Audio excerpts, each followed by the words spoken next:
The summer of 1974 was fading in Portland, Oregon. That strange in-between time when the air still carried the warmth of August, but the nights had already begun to feel heavier, quieter.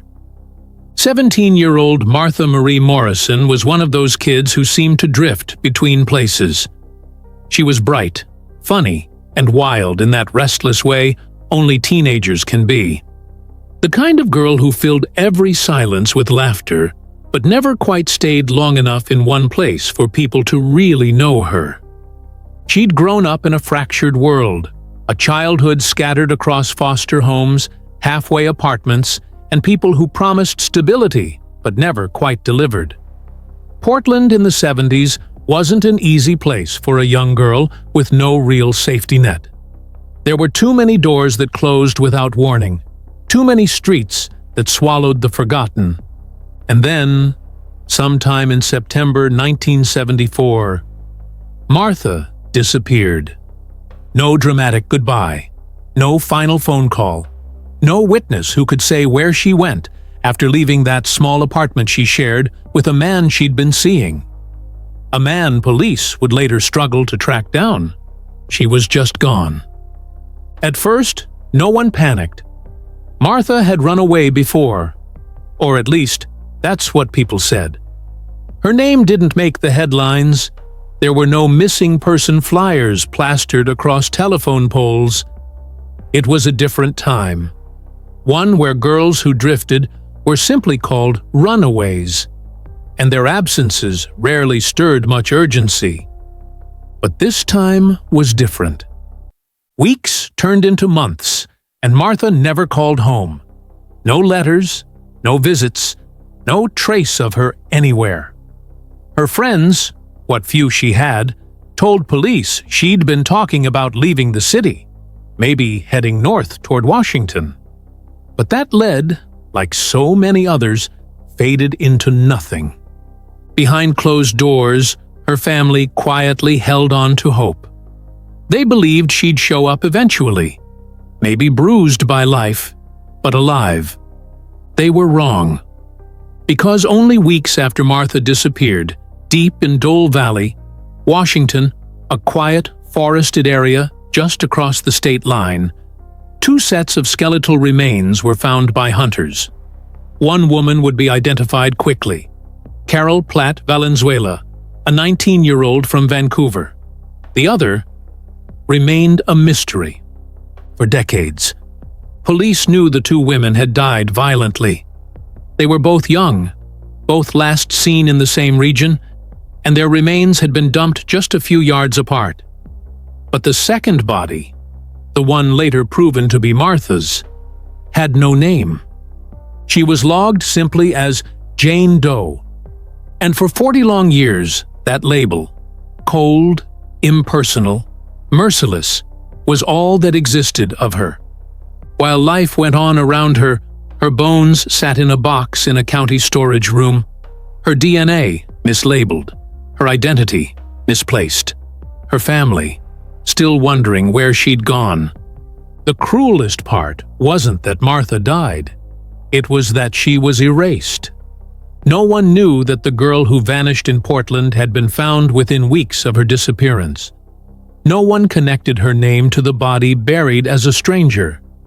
Decades later, when forensic technology finally caught up with the past, investigators would reopen those old files. And what they discovered would not only give Martha her name back, it would reopen the door to one of Washington's darkest secrets.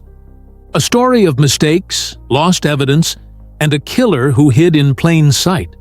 But before any of that came to light, before the truth could breathe, there was only silence. The long, echoing kind that settles over cold cases and broken families. And in that silence, Martha Morrison, the girl everyone forgot, waited 40 years to be found again, to be remembered. It was the kind of discovery no one forgets.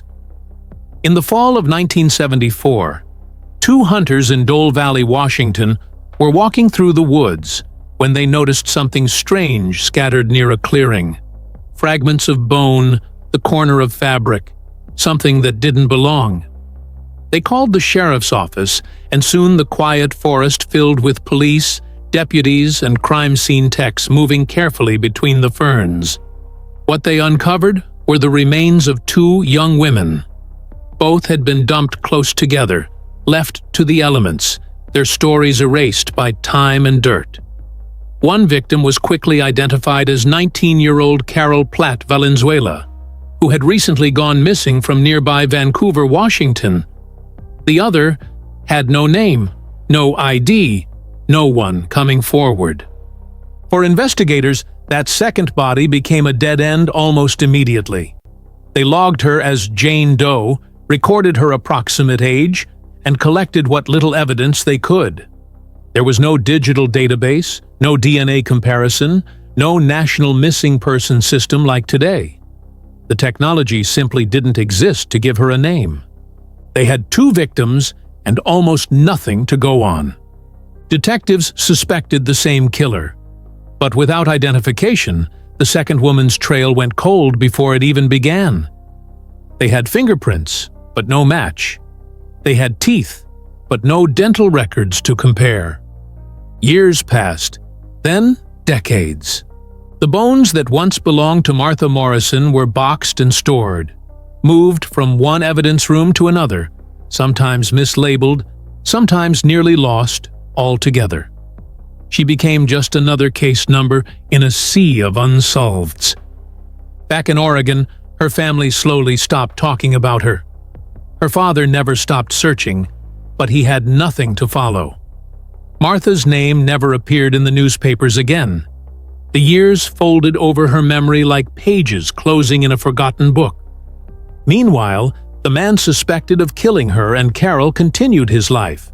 He wasn't caught, wasn't questioned, and eventually ended up behind bars for other crimes. But the connection to the girls in Dole Valley was never made. Not until the 2000s, when DNA technology began to breathe life into cold cases. When forensic experts revisited the evidence from the 1974 Dole Valley scene, they noticed something strange. Two sets of bones that didn't quite fit the same person. One belonged to Carol.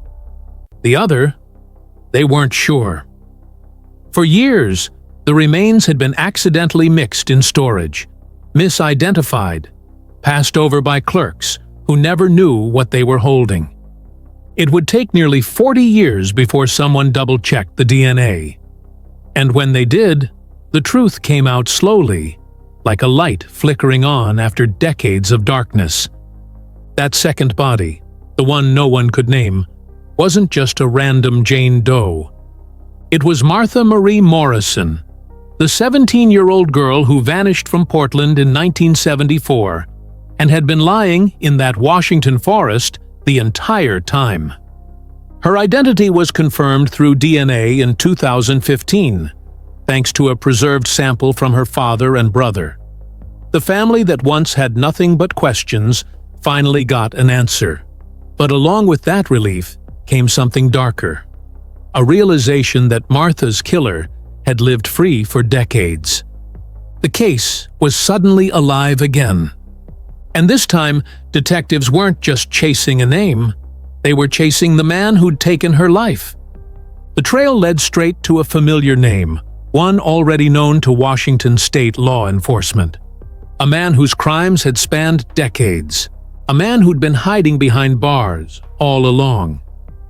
When investigators reopened the Dole Valley case in 2015, they had a name for their long-lost victim: Martha Marie Morrison. What they needed next was the man who had taken her life. The DNA work that identified Martha also pointed them toward a suspect already deep in the system: Warren Leslie Forrest. Forrest was no stranger to law enforcement. Back in the mid-1970s, he'd been a young Parks employee with an easy smile and a dark reputation. Women went missing around him, and in 1978, he'd been convicted for the kidnapping and attempted murder of another woman who survived. She was the reason he went to prison in the first place. But detectives in 2015 started to wonder if his crimes went further. if he was responsible for the bodies in Dole Valley. When they compared DNA from Forrest to biological evidence preserved from the 1974 crime scene, the results were clear. The genetic link tied him to the murder of Carol Platt Valenzuela. The proximity of Martha's remains, just a few yards away, left little doubt that she had fallen to the same predator. Forrest had spent decades behind bars, refusing to admit to any of the killings. He maintained that he didn't remember, that maybe the police had it wrong. But inside those old boxes of evidence, time had done something remarkable. It had kept the truth intact. Prosecutors built their case carefully. They pulled his work records from the county parks department. They re-interviewed surviving victims. They reconstructed his movements during the summer of 1974. Everything aligned: the timing, the pattern, the location. And for the first time in 40 years, Martha's name was spoken in a courtroom. Her family sat through testimony that painted the final moments of her life in horrifying detail. She had been lured, attacked, discarded in the woods like she didn't matter. The jury listened as experts explained how long it took to connect her DNA, how close the case had come to being lost forever. In 2021, Warren Leslie Forrest was officially charged with the murder of Martha Morrison. The man who once blended into the background of small-town Washington was now facing justice for crimes committed nearly half a century earlier. For Martha's relatives, it wasn't triumph. It was exhaustion and quiet relief. After so many years of silence, her story was finally complete enough to be told. She was no longer a Jane Doe, no longer forgotten. Her case had become a testament to what persistence, technology, and a little bit of luck could do. And even though the killer had hidden in plain sight for decades, the truth had outlasted him. But what made Martha's story so haunting wasn't just that she was found. It was that she could have been found so much sooner. By the time Warren Leslie Forrest stood trial for Martha Morrison's murder, he was an old man, gray-haired, frail-looking, and quiet. But age didn't erase what he had done.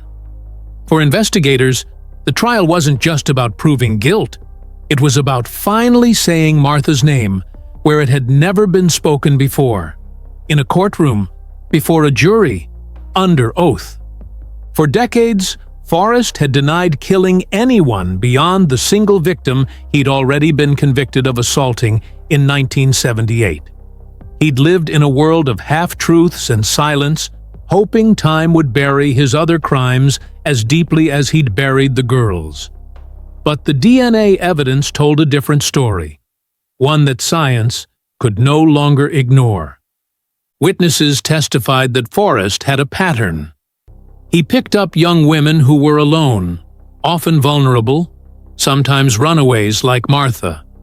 He gained their trust, offered them rides, and then took them to secluded areas of Clark County, wooded stretches that all seemed to tell the same story. As prosecutors pieced together the evidence, they showed jurors photographs of the Dole Valley site. The dense trees, the overgrowth, the shallow graves that hid both Carol and Martha for so many years. It was hard to imagine how easily 2 lives had been erased there, how a single man could cause so much pain and yet vanish back into society unnoticed. When the verdict came, it was clear. Warren Leslie Forrest was found guilty of the murder of Martha Morrison. Nearly 47 years after she disappeared, her killer was finally held accountable. The courtroom was silent as the judge read the sentence. Martha's family, older now and scattered across different states, held on to each other quietly. There were no loud outbursts, no words of revenge, just relief, the kind that feels heavy instead of light. They had waited most of their lives to hear someone say she mattered. When reporters asked what justice meant, after nearly 5 decades, Martha's brother said something simple. It means she's not lost anymore. After the conviction, cold case investigators went back over other files tied to Forrest. They believed he may have been connected to at least 6 other missing women in the 1970s. Cases still unsolved. Victims still without names. But for Martha, the long wait was over. Her remains were laid to rest properly, under her full name, Martha Marie Morrison, no longer hidden under a number or an alias. Her headstone became a quiet reminder of how many others were still waiting for their own justice. What began as a nameless case from 1974 ended as a symbol of how far forensic work had come, and how even the smallest trace, preserved long enough, could bring the truth back to life. Martha had been gone for 40 years, but in the end, her story outlasted the man who took it from her. Because silence doesn't mean forgotten. Not anymore. Even after the trial ended, Martha Morrison's story didn't fade. It kept echoing through cold case units, forensic labs, and families still waiting for their own answers. Her case had proven one simple, powerful truth: that time doesn't erase evidence, it only hides it. The same DNA that identified her decades later had been sitting in storage all along, misplaced between files and mislabeled boxes. All it took was one technician who refused to move on, one person who decided to double-check. That single act turned a forgotten Jane Doe into a named victim, and a ghost story into justice. In Clark County, detectives used Martha's case as a blueprint. They began pulling old evidence from other 1970s cases: hair, fabric, bone fragments, anything that might still carry DNA. Because if it could bring Martha home, maybe it could do the same for others. Her killer, Warren Leslie Forrest, now serves a life sentence with no chance of release.